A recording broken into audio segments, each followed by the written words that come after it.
Olá, pessoal. Vamos dar início à nossa aula de hoje. Nós estamos falando sobre histologia, né? Então, sobre os tecidos do corpo humano. Nas aulas anteriores, nós falamos sobre a introdução à histologia, o que é histologia. Na aula passada, nós falamos sobre tecido epitelial e hoje a gente vai dar continuidade falando sobre tecido conjuntivo.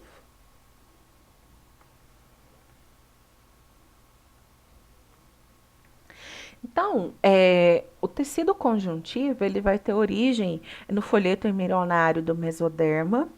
Ele vai se caracterizar morfologicamente por apresentar diversos tipos de células imersas em uma grande quantidade de material extracelular, uma substância amorfa, sem forma ou matriz, que é sintetizado pelas próprias células do tecido.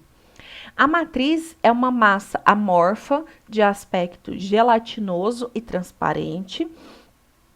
Ela vai ser constituída principalmente por água, glicoproteínas e uma parte fibrosa de natureza proteica, as fibras do tecido conjuntivo.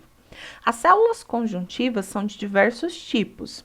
A gente vai ter o fibroblasto, que é uma célula que ela vai ser metabolicamente ativa e ela vai conter longos e finos prolongamentos citoplasmáticos.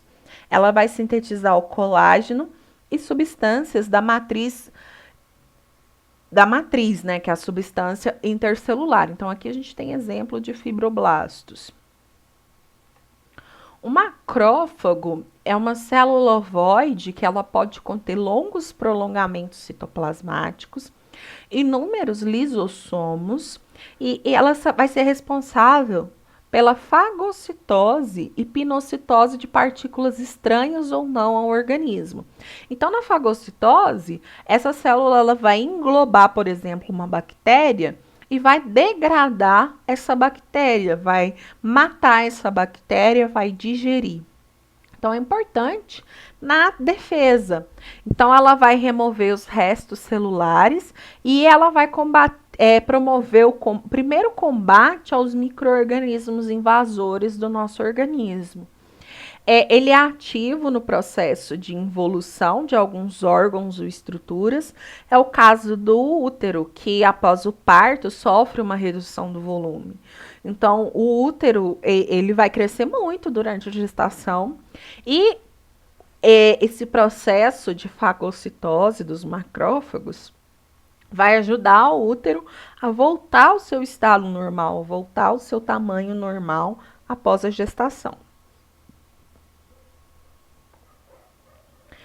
A gente vai ter também o mastócito, que é uma célula globosa, grande, sem prolongamentos, e ela vai ser repleta de glândulos que dificultam, pela sua quantidade, a visualização do núcleo. Então, aqui a gente tem uma célula de mastócito.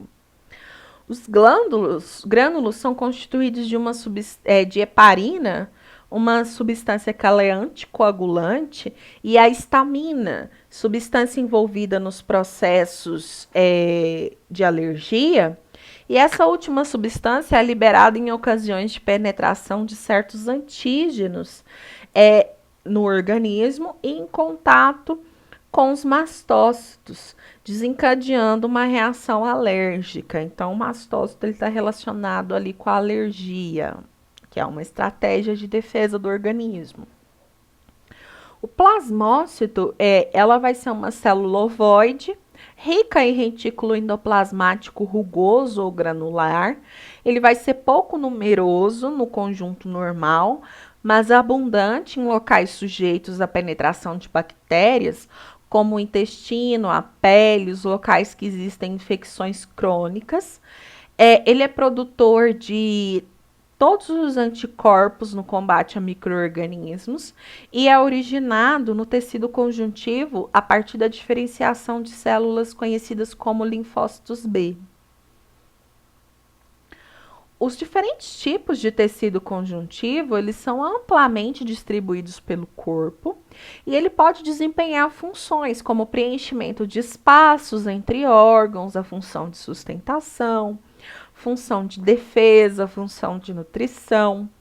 A classificação desses tecidos, ela se baseia na composição de suas células e na proporção relativa entre outros elementos da matriz extracelular. Então, os principais tecidos conjuntivos, eles vão ser o frouxo, tecido conjuntivo frouxo, tecido conjuntivo denso, tecido conjuntivo adiposo, tecido conjuntivo reticular ou hematopoético, tecido cartilaginoso e tecido ósseo. Então, como que é o tecido conjuntivo frouxo? O tecido conjuntivo frouxo, ele vai preencher os espaços ocupados por outros tecidos, ele apoia e nutre as células epiteliais, vai envolver os nervos, os músculos, os vasos sanguíneos e linfáticos, faz parte da estrutura de muitos órgãos e desempenha um papel importante no processo de cicatrização. Por exemplo, quando o tecido epitelial ele é danificado, ele pode ser substituído no processo de cicatrização por tecido conjuntivo. Por isso que a cicatriz ela vai ter uma aparência diferente do resto da pele, tá? Ele é o tecido de maior distribuição no corpo humano. Sua substância fundamental é viscosa e muito hidratada. Essa viscosidade, ela representa, de certa forma, uma barreira contra a penetração de elementos estranhos. Ela é constituída por 3 componentes principais. A gente vai ter células de vários tipos, 3 tipos de fibras e matriz. Então, a gente tem aqui mostrando como é o tecido conjuntivo frouxo. Então, essas fibras, elas não são tão unidas assim, elas têm mais espaço entre elas, tá? O tecido conjuntivo denso, ele tem um predomínio de fibroblasto e fibras colágenas. Dependendo do modo de organização dessas fibras, esse tecido ele pode ser classificado em diferentes formas, como a gente pode ver a seguir. A gente tem o não modelado, formado por fibras colágenas entrelaçadas, dispostas em feixes, que não apresentam orientação fixa, na verdade, e que confere resistência e elasticidade.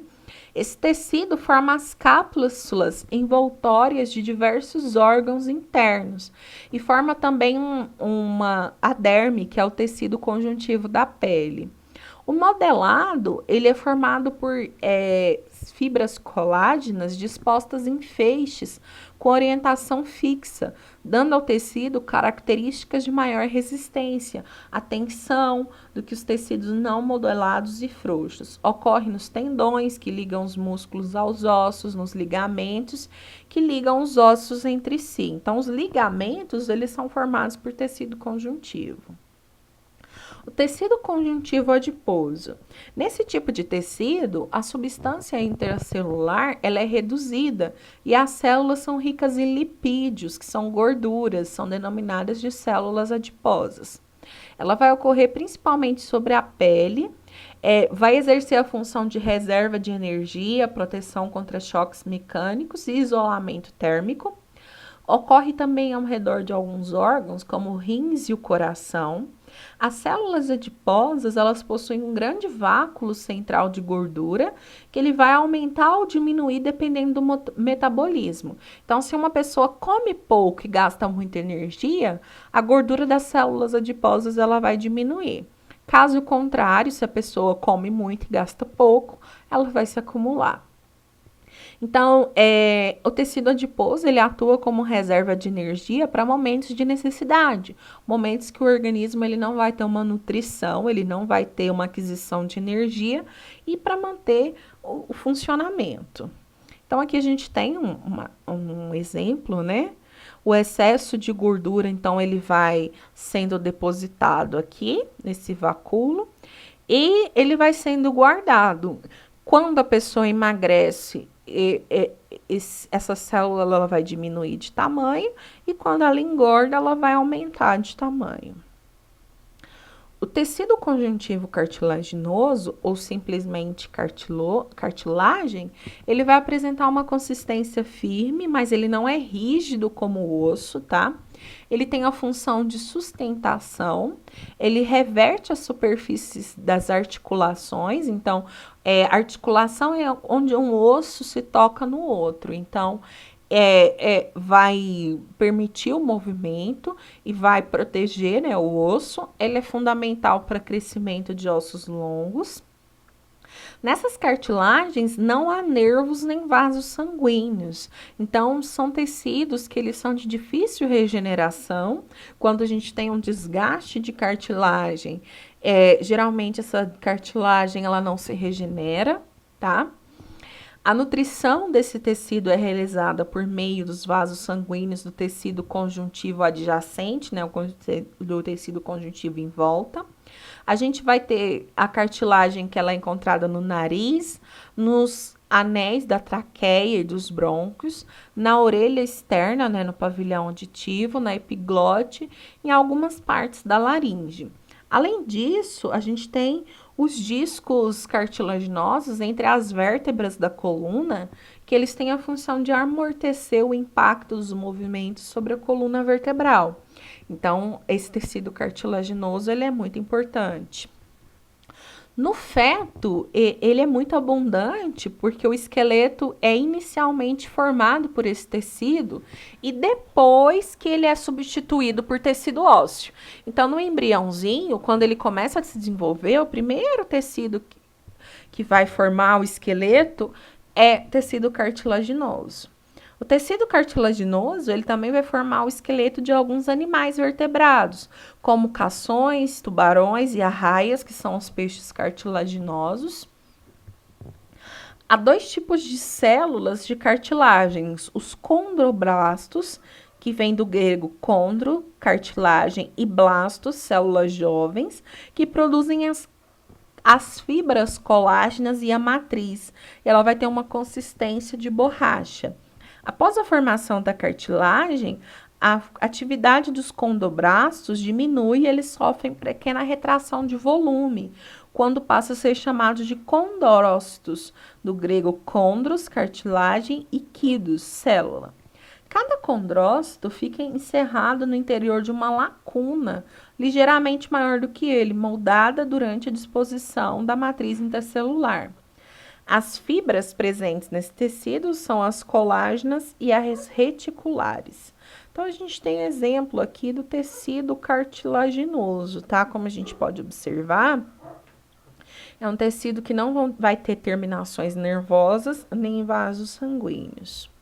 A gente vai ter o tecido conjuntivo sanguíneo, que é originado pelo tecido hematopoiético, é um tecido altamente especializado, ele é formado por alguns tipos de células que compõem a parte figurada do sangue, né, no meio líquido, plasma, e a gente vai ter os glóbulos vermelhos, os glóbulos brancos, o plasma, que ele é composto principalmente por água e substâncias dissolvidas, que são transportadas através do corpo.